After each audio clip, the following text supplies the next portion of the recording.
स्वर्गीय वर्षा जी, आदरणीय वर्षा जी के निधन के पश्चात महानिर्वाण होने के उपरांत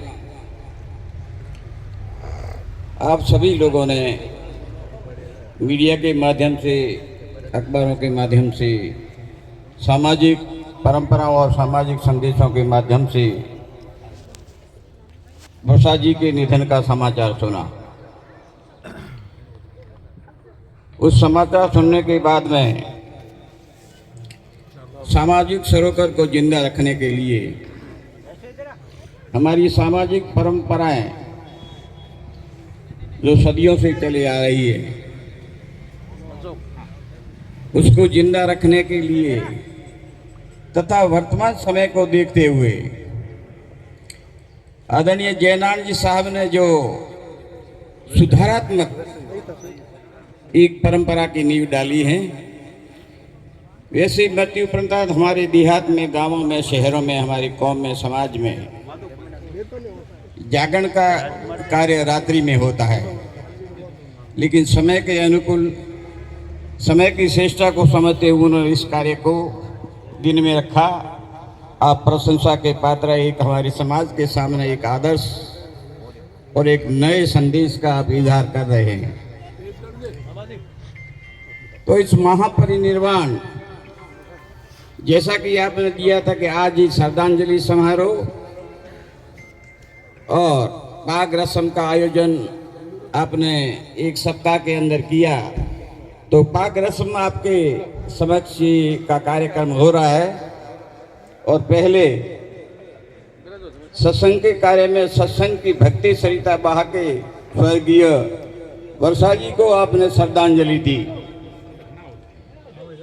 तो मैं इस कड़ी में जो श्रद्धांजलि का कार्यक्रम होता है, कुछ हमारे समाज के बुजुर्ग लोग थे, उन्होंने कुछ शंकाएं, ये माल्यार्पण किया गया तो ये हमारे जो भक्तगण आए हैं, दुख का इजहार है, उसको कम करने के लिए जो आए हैं, हमारे में सदा हमारा हौसला बढ़े, हिम्मत बढ़े, ताकत बढ़े, उसको गतिशील और क्रियाशील बनाने के लिए आए, तो उनके सम्मान में किया।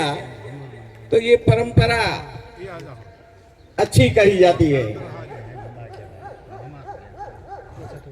तो मैं महापरिवार वर्षा जी के होने के उपलक्ष्य में है, इस प्रांगण में पधारे हुए आदरणीय हमारे प्रवर संबंधी जयनारायण जी के सभी कुटुंबजन, रिश्तेदार, समाज के शुभचिंतक, जनप्रतिनिधि, सरकारी सेवाओं में जो कार्यरत है सभी अधिकारीगण, सेवानिवृत्त अधिकारीगण, मेरे मंच में सामने विराजमान मातृशक्ति और युवा शक्ति।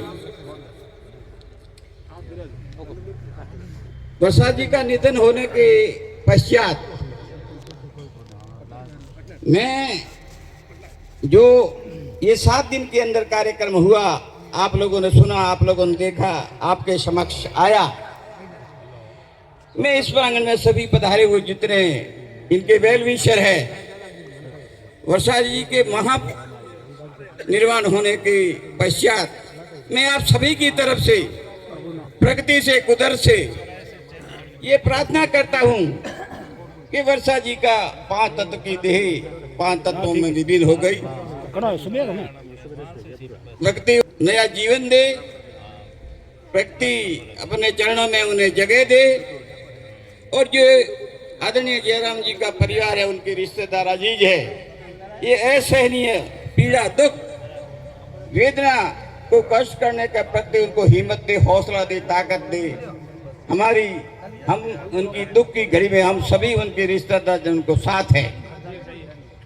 सज्जनों, हम भी मरेंगे और मरने का कर्म जो आया है वो जाएगा, बना है सो बिगड़ेगा, और जिसने जन्म लिया वो निश्चित तौर से मरेगा। मृत्यु शाश्वत सत्य है। पर जो वर्षा जी की मौत जो हुई है, और जाने के पश्चात हमारे कौम में नहीं, सर्व समाज में भी सभी लोगों में जो एक संदेश गया है हमारी कौम का, हमारी समाज का, आदरणीय जयनारायण जी साहब ने और वर्षा जी ने। जयनारायण जी हमारे समक्ष मौजूद है, हयात है, और वर्षा जी महापरिवार निर्माण को हो चुके हैं। इन्होंने अपने जीवन में जिंदे थे पहले उन्होंने एक घोषणा की थी कि मरने के बाद हमारा शरीर, उन्होंने देहदान की घोषणा की थी। तो विरले लोग होते जिसके ऊपर प्रकृति की, कुदरत की कृपा होती है और जो अपने जीवन के अंदर कौम के लिए, समाज के लिए, अपने प्रदेश और देश के लिए इतिहास बनाना चाहते हैं, वो एक अपना देहदान करते हैं। तो वर्षा जी के देहदान करने से यहाँ जब हुआ अंतकाल, और उसके बाद में हम जो उनकी मृतदेह को राजकीय जो एम्स के अंदर सपूर्द करने एक गाड़ियों का काफिला गया, तो ससम्मान वर्षा जी की देह को एम्स के सारे प्रशासनिक अधिकारियों ने, वहां पे पशु जो जितनी मेडिकल सेवाओं के अंदर कार्यरत है, उन लोगों ने सम्मान के साथ में उस मृतदेह को स्वीकार किया। देखिए कितनी गौरव की बात है कि 253 मौतें हमारे जोधपुर डिवीजन में पहले हो चुकी थी जिनकी देहदान एम्स के अंदर हुआ। 254 की देह वर्षा जी की थी जो हमने वहां पे उनको सपुर्द की, और 55वीं देह वो कल ही आपके जोधपुर शहर के अंदर है, वो देहदान किया गया था, घोषणा वो एम्स के अंदर हुई।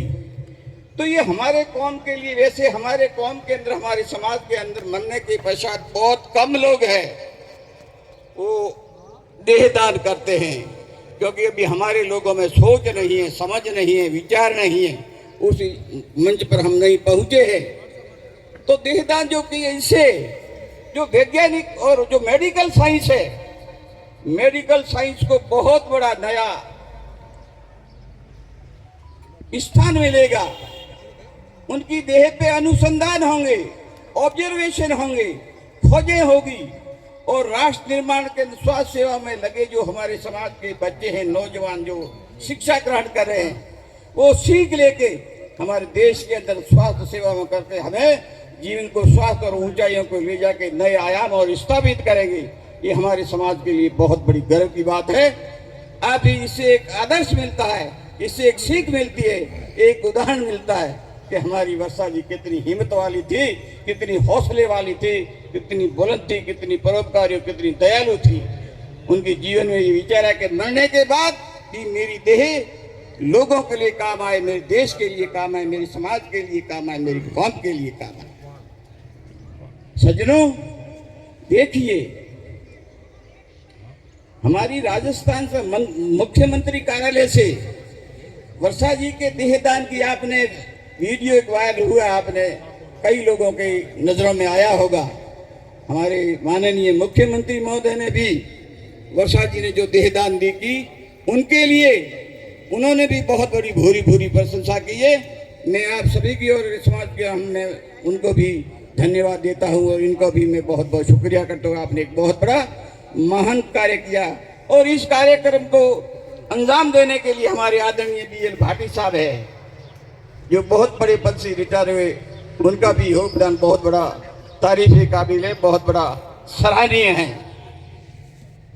मैं अब आप लोगों से निवेदन करूंगा कि हम पूरे समाज के लोग यहाँ के अंदर जो हमारे अधिकारी और प्रशासनिक अधिकारी, हम देहात से संबंध रखते हैं, लेकिन मैंने इस मौके पे जो हमारे बुजुर्ग लोग हैं उन्होंने दुख की भागीदारी के अंदर बहुत बड़ा हिम्मत और शासन, इसमें भाटी साहब के, हमारे RK साहब तो हमेशा हमारी मेहरबान रहते, हमारी कौम पे, समाज पे, उनके हृदय में हमारी कौम के और समाज के प्रति बहुत बड़ी जगह है। महिलाओं से भी मैं निवेदन करूंगा, समाज के लोगों ने, कि वर्षा जी ने जो देहदान करके महान कार्य किया है, ये आदर्श काम आप भी अपने जीवन के अंदर एक सपना, हिम्मत करें, हौसला करें, और एक अपने समाज का इतिहास बनाएं, जिससे आने वाली पीढ़ियों के लिए स्वास्थ्य सेवाओं के अंदर और तरक्की हो और देश की खुशहाली की नई और आगे बढ़े। मैं निवेदन करता हूँ, जो वर्षा जी का जीवन था, आदरणीय जयनारायण साहब, ये दुनिया के दो जीवन के अंदर दो पहलू होते हैं, हर चीज के दो पहलू होते, तो पत्नी पत्नी का जोड़ा होता है। उनका अभी दाना पानी इतना था, उतने दिन इतने थे, उनका अंतकाल हो गया। अब हम सभी लोग आपके साथ में हैं। जो मित्र दोस्त रिश्तेदार जिस तरह से हमारी भागीदारी आपने जो निभानी की जरूरत पड़ेगी, हम आपके साथ में रहेंगे। स्वर्गीय वर्षा जी के जो सिद्धांत थे, दयालुता, सेवा भाव, मैं यहाँ पे 4 घंटे इनके घर में मौजूद था। एक महिला जो इनके यहाँ काम करती, वो 1 घंटे तक चुप नहीं रही। मैंने पूछा, भाई इनके बच्चे, इनके घर वाले, इनके परिवार के, इनके अजीज सब शांत, और अभी 1 घंटे से रो रही है हमारी बहन, ये कौन है? तो उनकी जो घर पे काम करने वाले थे, उसको वर्षा जी ने मकान बना के दिया, उनके बच्चों को तालीम दिलाई, पढ़ाने लिखाने का काम किया और सुख दुख में साथ काम किया। तो कितनी उनमें दयालुता थी, कितने वो अनुशासन प्रिय थे, कितने सरल थे, कितने मधुर थे। तो हम सभी लोग ऐसे हमारे जीवन में ऐसे श्रद्धा भाव, हमारे तो रिश्तेदार थी, हमारी बेटी इनके घर में आती है, हमें तो मालूम है, लेकिन आप जिन लोगों को मालूम नहीं है, जो गंगानगर, बीकानेर, सूरजगढ़ से, जोधपुर, जालोर, बाड़मेर, पालीताल हमारे जीवित संभाग से लोग आए हैं, उनसे भी आग्रह करना चाहते हैं, जो इनके अंदर सेवा भाव, एक हंस के खिलाता है, एक रो के खिलाता है, तो हंस के खिलाने के प्रति वो हमारे स्वर्गीय वर्षा जी में थी। सदा ईश्वर आपके परिवार में, और जो आपके बच्चे, हमारी बेटी है आपके घर में आती है, आप और दूसरे ने, आपका बहुत बड़े कैलाश जी मेघवाल साहब के तीसरे भाई, उनकी बेटी भी आपके घर में बहू है। तो मेरा आपसे निवेदन है, आग्रह है कि वर्षा जी के असूलों पर चले, सिद्धांतों पर पड़े, जो ये अतिथि सत्कार, मेहमान सत्कार की जो परंपरा है, उसको बनाए रखें। पुनः आप सभी लोग, इनके मित्र दोस्त, अजीज कुटुंब के लोग, जनप्रतिनिधि, सभी लोग पधार के आपने दुख में जो आपने भागीदारी की, उनका मैं मेरी तरफ से तथा आदरणीय जयनारायण जी साहब के संपूर्ण परिवार की ओर से आपका शुक्रिया अदा करता हूँ। उनके साथ मेरे शब्दों को विराम देता हूँ। अब मैं आदरणीय RK साहब से भी निवेदन करूंगा कि वे श्रद्धांजलि के रूप में 2 शब्द हमें कहेंगे। आदरणीय श्री RK साहब, वंदनीय। कई जुबान लागो मानता, विराजो विराजो विराजो विराजो।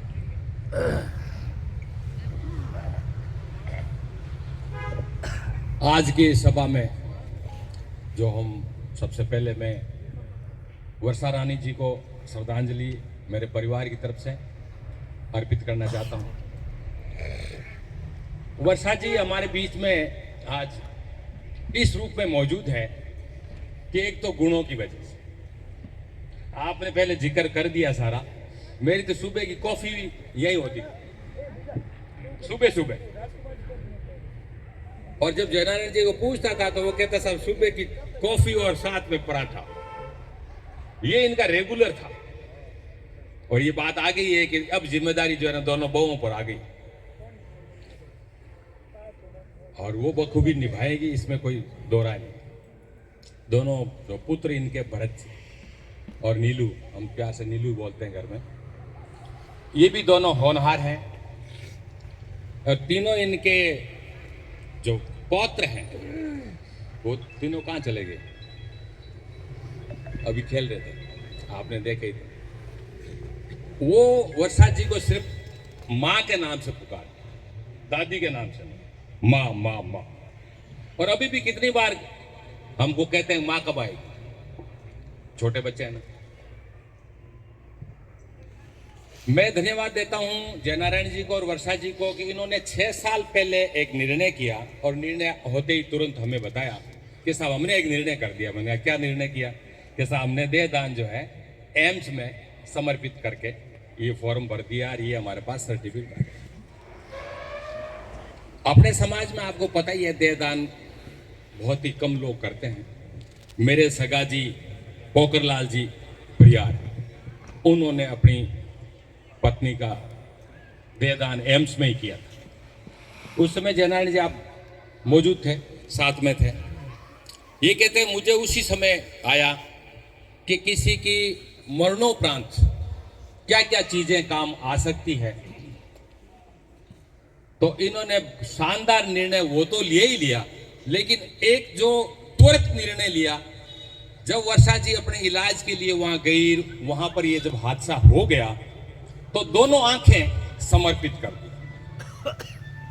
डॉक्टरों की भाषा में कहते हैं वो 4 जनों काम आ जाती है, कुछ न कुछ उसका पार्ट, यानी वो जिंदा है, वो देख रही है, इसमें कोई दो राय नहीं। और देहदान से ये वाक्य जो डॉक्टर से हमें बातचीत, वो कह सब हमारे तो आगे का रिसर्च पॉइंट ही यही होता है, इसके बिना हम रिसर्च करेंगे कैसे, आने वाले जमाने के अंदर क्या रोग आते हैं, किस प्रकार के आते हैं, क्या शरीर में क्रियाएं चलती है, बिना बॉडी के है तो हमारी रिसर्च ही अधूरी हो जाती है। तो ये बहुत बड़ी बात, मैं पुनः बहुत बहुत इनको श्रद्धांजलि देता हूँ। जयनारायण जी ने अपना एक मकान यहाँ है पहले से ही ये बनाया हुआ आपके सामने। दूसरा, वर्षा जी की इच्छा थी कि एक और लिया जाए, इन्होंने एक मकान यहीं पे थोड़ी सी दूर पे लिया और ये तय कर रहे थे कि भी हम वहां चलेंगे। इतने में वो घुटनों वाली बात आई, घुटनों का जो डॉक्टर कहते हैं, दोनों ठीक ही हो गए थे, दोनों चल फिर रहे थे, अचानक से ये हादसा हो गया। हमें सबको, हमारे पूरे समाज को, जिन जिन लोगों ने देखा उनको सबको गहरा दुख हुआ। एक निर्णय और लिया इन्होंने, अब हमारे समाज में वो जकड़न बेड़ियां अभी छोड़ने में काफी मुश्किल इसलिए होती है कि बहुत सारे कहते हैं पहल कौन करे, बहुत सारे दिमाग में है कि मुक्ति कैसे मिले। अब इससे बढ़िया मुक्ति क्या हो बताओ, आंखें देख रही है, देह दान में काम आ रही है, इससे बढ़िया क्या चीज हो सकती। फिर भी हमारे फिर कहते हैं कि साहब हाँ नहीं वो संस्कार फलाना, वो अभी 2 धाराएं चल रही है। एक धारा है कि थोड़ा सा और आगे बढ़े, अपने समाज में भी बहुत, अब गांव के अंदर भी जितने लोग यहाँ हैं वो तो कुछ प्रेरणा लेके जाएंगे ही जाएंगे कि भाई पुराने जो रीति रिवाज है उसमें बदलाव किया जाए। इन्होंने ये रीति रिवाज में बदलाव किया कि आप अभी भोजन ग्रहण करेंगे, हम लोगों ने मिलकर के, आप लोगों के साथ मिलकर के, बहुत सारे बुजुर्गों के साथ में के साथ जो मेहमान आए वो जिमेंगे, लेकिन दाल रोटी सब्जी रोटी जो सरल है वो, कोई मिठाई का नहीं पड़ा। ये हमने भी किया था, मेरे पिताजी की रुआ तो गुवाड़ी वाले काफी लोग आए नहीं थे, मैंने कहा अच्छा मिठाई करता जब तो आ जाते, इसका मतलब खाने के ही भूखे हो ना, वो सारे आ गए। इस बात से सारे आ गए। कहने का मेरा मतलब बहुत सीधा है कि बहुत ही साधारण तरीके से इन्होंने रखा। और अब समय की भी कमी है, लोग आते हैं जाते हैं, 12 दिन भी ज्यादा ही होते हैं, पहले मुसलमानों में 40 दिन होते थे। नागौर के अंदर हमारे वहाँ एक कोई डोगरी 98 साल की गुजरी, उन्होंने 2 दिन में ही कर दिया।